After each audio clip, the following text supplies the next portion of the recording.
Beberapa hari terakhir kita telah menyaksikan dimulainya proses tahapan pilkada.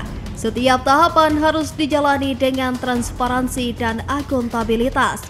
Launching pilkada oleh KPU Kota Sukabumi kemarin merupakan salah satu momen penting untuk menunjukkan komitmen terhadap proses yang bersih dan adil.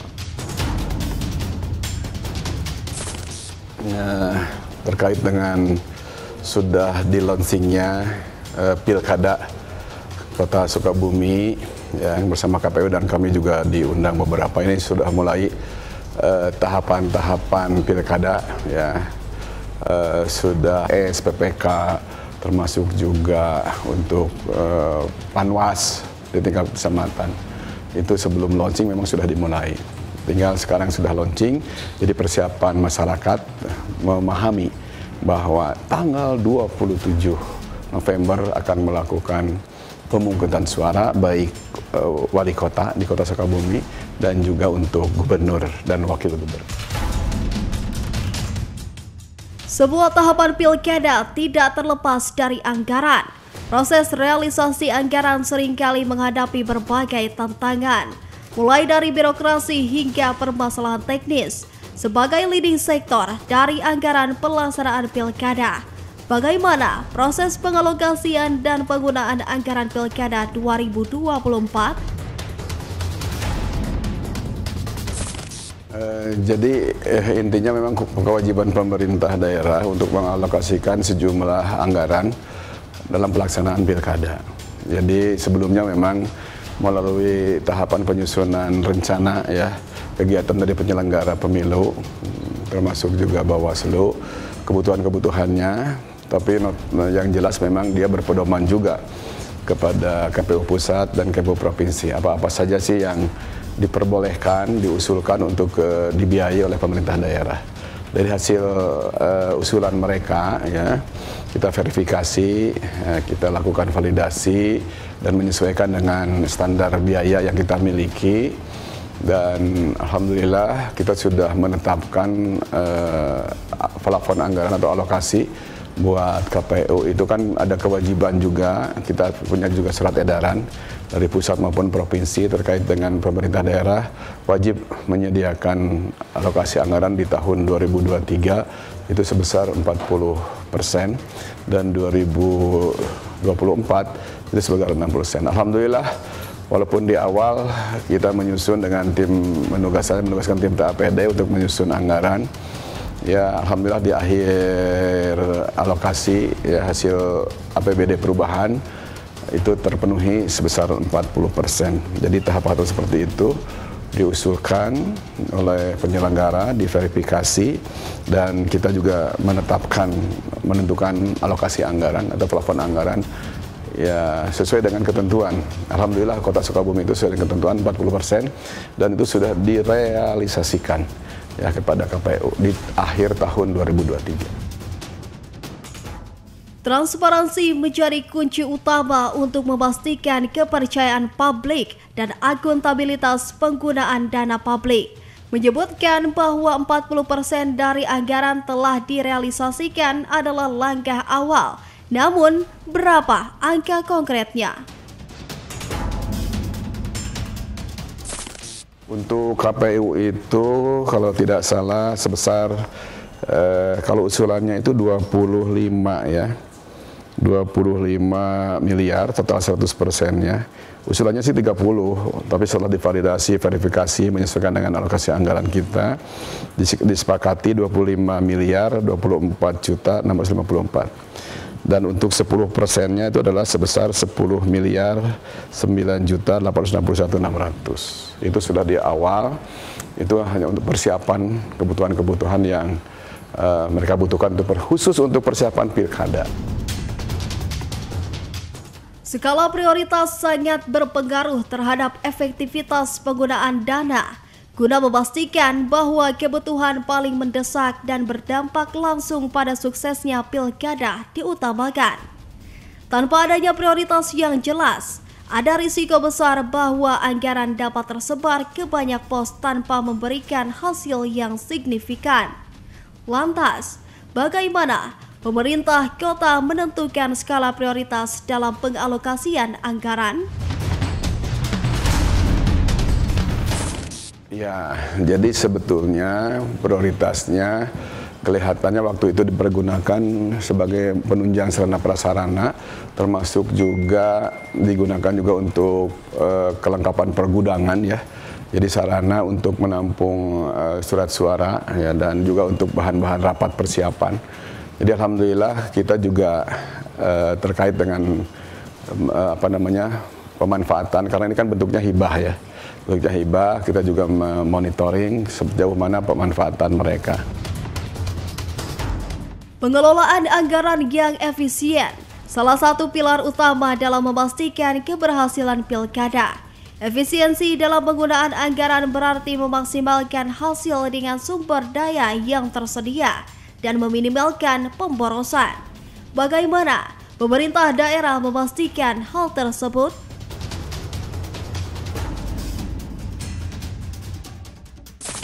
Ya, jadi kita melihat juga kan kita melihat jadi mulai di RAB itu kan dari mulai perencanaan, pelaksanaan dan evaluasi ya. Dengan penggunaan anggaran tersebut kita menyesuaikan dengan rencana anggaran belanja yang mereka usulkan. Jadi walaupun ini hibah, tetap kan harus juga dipertanggungjawabkan sejauh mana apa yang dibelanjakan itu sesuai dengan proposal RAB yang disusun gitu. Jadi kita monitoring gitu secara rutin dan memastikan anggaran itu memang dilakukan dan tidak ada double belanja gitu.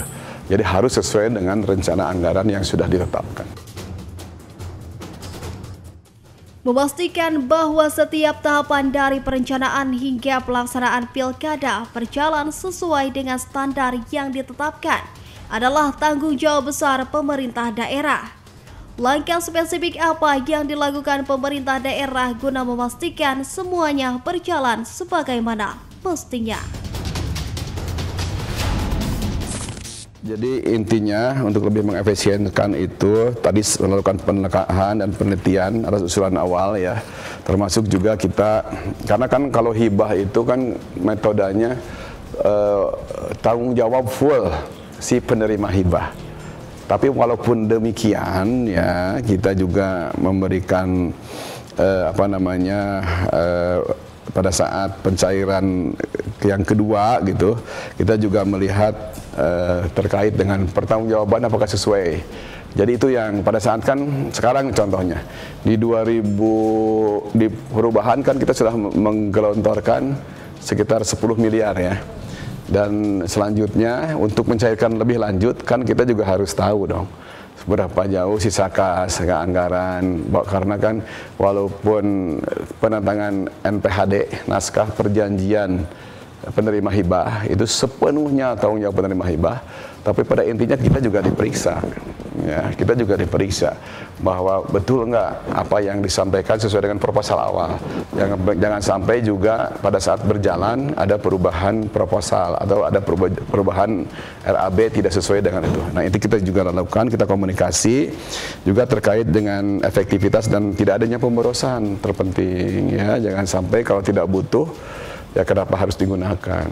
Ada beberapa pengalaman saya waktu mengelola anggaran, karena saya juga salah seorang PA ya. Itu juga kalau memang tidak terpakai kenapa harus digunakan. Barangkali nanti bisa diusulkan apakah pemanfaatannya bisa, mungkin saja hibah itu bisa dikembalikan kalau tidak dipakai. Itu catatan sebetulnya. Ya kalau tidak dipakai ya memang harus dikembalikan ke pemerintah. Jadi gitu ya, dan juga kita mencairkan itu sesuai dengan kebutuhan, memastikan mencarikan permintaan anggaran berdasarkan kesepakatan hasil verifikasi. Gitu. Jadi termasuk juga pemerintah daerah akan melakukan audit. Ya, audit pemeriksaan terkait dengan pemanfaatan dana hibah tersebut. Ketika pemerintah daerah melakukan pemantauan secara rutin setiap tahun, apakah aduan masyarakat menjadi faktor utama yang memicu atau justru penemuan internal? Ya, dari sumber-sumber yang memang bisa dipercaya ya. karena kita juga pemantauan kan terbatas. Dari sumber-sumber yang lain juga itu bisa memungkinkan. Jadi kita dengar, kita simak, kita kaji gitu kan. Apakah informasi ya tidak harus dari hasil verifikasi kita, hasil pemantauan kita, tapi pemantauan kan banyak bersumber sekarang mah. Tapi apakah juga itu valid atau tidak? Kita juga harus menseleksi seperti itu. Menyimak dinamika Pilkada Kota Sukabumi artinya memahami perjalanan politik yang tidak hanya mempengaruhi proses pemilihan, tetapi juga pola pikir masyarakat dan masa depan kota. Sebagai pemimpin yang memiliki keterlibatan erat dengan Kota Sukabumi, sejauh mana dinamika Pilkada berjalan?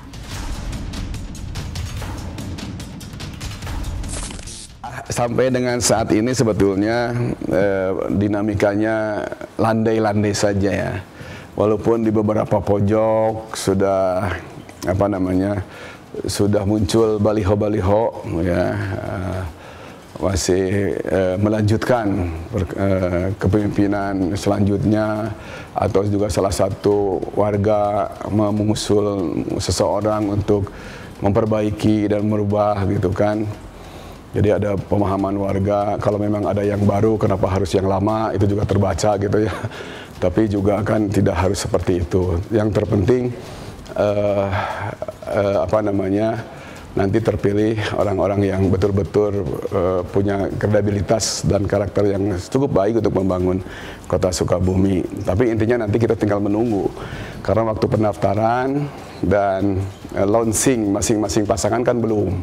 Nanti kita baru ketahuan pada saat bulan Agustus dan nanti melakukan kampanye bulan September. Mudah-mudahan calon-calon nanti yang mengajukan kan pasti sudah diseleksi, diverifikasi oleh masing-masing partai politik yang mengusung gitu.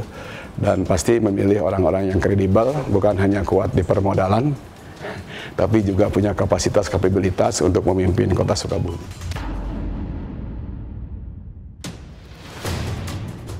Ketika seorang pemimpin membuat pernyataan mengenai partisipasi dalam kontestasi politik, seperti yang dikatakan Kusmana Hartaji, pejabat wali kota Sukabumi yang tidak akan mencalonkan diri. Hal ini mencerminkan komitmen pribadi dan keputusan strategis yang memiliki dampak signifikan dalam dinamika politik daerah.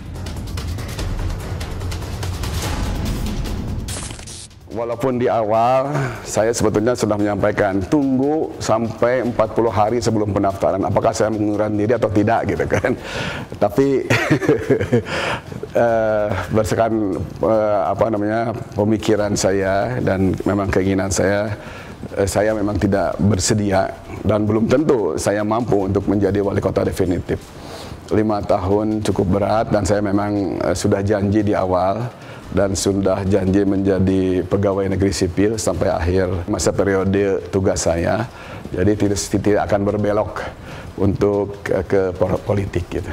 Walaupun saya punya hak politik ya. Politik sering disebut sebagai arena yang dinamis, di mana perubahan dapat terjadi dalam waktu singkat.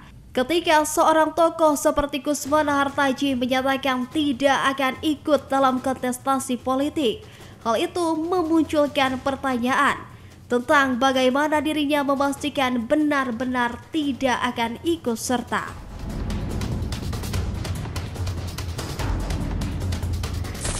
Kayaknya lebih enjoy pada saat saya selaku birokrasi gitu ya, meniti karir dari mulai CPNS, PNS, dan pemerintah sudah menghargai saya sampai dengan saya jadi eselon 2 dan diberikan tugas untuk menjadi PJ Wali Kota kan sudah bersyukur gitu. Dan sudah dinikmati begitu tantangannya, memahami lebih banyak. Barangkali untuk bab politik apalagi di perjanjian awal, seorang PNS itu kan tidak berafiliasi dengan satu politik. Ya, saya ingin merangkul semua partai untuk bersatu sama-sama membangun Kota Sukabumi dan Jawa Barat termasuk Indonesia juga gitu. Saya tidak ingin juga pada saat kita jatuh ke salah satu partai khawatir sikap saya fokus ke situ saja. Padahal pada sisi lain gitu juga. Tapi mudah-mudahan nanti pemimpin yang ke depan, walaupun diusung oleh 1-2 partai, mudah-mudahan juga karena masyarakat kan walaupun tidak memilih dia, tetap mereka menjadi warga Kota Sukabumi. Saya berharap nanti siapapun yang terpilih dari partai manapun yang terpilih, tolong rangkul juga yang lain karena konsekuensi demokrasi begitu ya, yang apa, jangan sampai juga hanya pendukung-pendukungnya saja diberikan fasilitas. Saya ingin juga semua. Nah, intinya karakter PNS saya muncul di situ. Saya ingin semua diakomodir sedemikian rupa. Makanya zaman dulu apalagi sekarang yang enak itu wali kota Jakarta ya, yang dipilih oleh pemerintah gitu kan, oleh gubernurnya, dia bisa mengakomodir yang lain. Tapi konsekuensi dari partai mungkin mengutamakan dulu konstituennya. Tapi kayaknya mudah-mudahan sekarang politik sudah berubah. Kita juga harus punya kapasitas seperti itu ya. Kekokohan sebuah keputusan dalam politik seringkali menguji integritas dan konsistensi seorang pemimpin. Apakah keputusan ini akan tetap kokoh meskipun terdapat ajakan ataupun dorongan kuat untuk mencalonkan diri?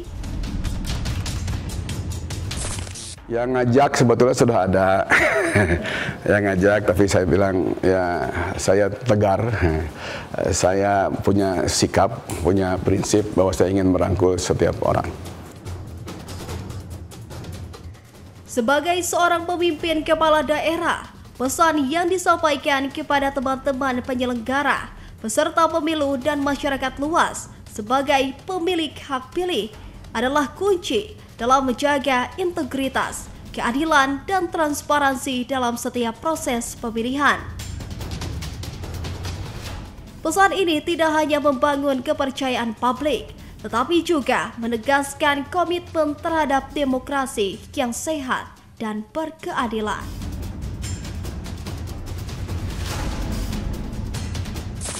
Jadi yang pertama untuk masyarakat yang punya hak pilih, manfaatkan hak Anda untuk memilih calon-calon pemimpin di Kota Sukabumi dan juga di Pemprov, terutama yang Kota Sukabumi lah ya. Ya, jangan sampai juga tidak memilih dan juga ini juga mempengaruhi tingkat partisipasi pemilih juga. Punya hak, jangan sampai juga golput kan. Karena apapun yang dilakukan oleh kita itu memberikan sumbangsih untuk keberhasilan Kota Sukabumi. Untuk penyelenggara, saya berharap juga agar betul-betul netral gitu, betul-betul memfasilitasi terutama terkait dengan calon pemilih yang datang, terus juga keluhan-keluhan, fasilitasi sedemikian rupa hingga nyaman dalam saat mereka datang ke TPS lah atau bertanya tentang sesuatu, termasuk juga dari partai ataupun dari yang lain, ingin memberikan pertanyaan silahkan jawab secara santun gitu kan. Untuk partai politik atau kontestan yang bersaing gitu kan, persaingan hanya 5 tahun sekali. Tapi hubungan komunikasi, hubungan silaturahmi kan terus berjalan selama kita masih di Sukabumi ataupun dimanapun. Pasti suatu saat bertemu. Jadi mudah-mudahan tidak ada black campaigns, kampanye yang sehat saja, tidak sampai juga menjelekkan seseorang, ingin menghasilkan sesuatu, dan juga mengenai politik barangkali bisa dikurangi. Ya, jangan sampai itu menjadi andalan. Ya, kita ingin memilih betul-betul pemimpin yang berkualitas, berkarakter, dan bebas dari intervensi yang macam-macam. Jadi mudah-mudahan setiap orang punya kelebihan, setiap orang juga punya kekurangan. Kalau saling mengisi saja antar pasangan mungkin juga antar pesaing itu kan hanya di kontestan pilkada saja, tapi pada saat sudah kehidupan bermasyarakat kembali menjadi mitra kita gitu. Ini yang harus kita junjung agar pembangunan lebih enak, lebih enjoy ya. Pasti ada yang terpilih, ada juga yang terpilih. Jadi untuk para kontestan, para calon pemimpin siap menang, tapi juga siap kalah dengan legowo ya, dan juga tidak menjelek-jelekan. ghibah, ya tidak baik ya. Tidak baik, belum tentu kita juga lebih baik dari yang lain gitu kan. Jadi pikirkan kembali ke diri kita ya, mudah-mudahan kalau sama-sama positif, ada keunggulan yang satu, ada keunggulan yang lain, ada kelemahan, isi kelemahan tersebut dengan keunggulan masing-masing.